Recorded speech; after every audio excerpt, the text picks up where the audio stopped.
പുറപ്പെട്ടു. പക്ഷെ പോകുന്ന വഴി ഏതെന്ന് അവൻ അറിയില്ല. എത്തേണ്ട സ്ഥലത്തെക്കുറിച്ചും അറിയില്ല.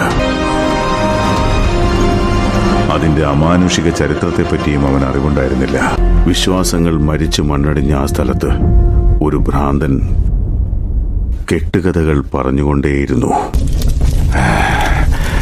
ഞാനൊരു കാടിന്റെ കഥ പറയാം, ഒരു വീരന്റെ കഥ പറയാം.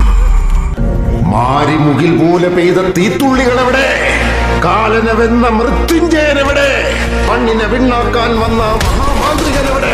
വിധിയെ തോൽപ്പിക്കാൻ വന്ന വീരസാഹസികനെവിടെ? വേട്ടക്കാരെ വേട്ടയാടുന്ന മഹാവേട്ട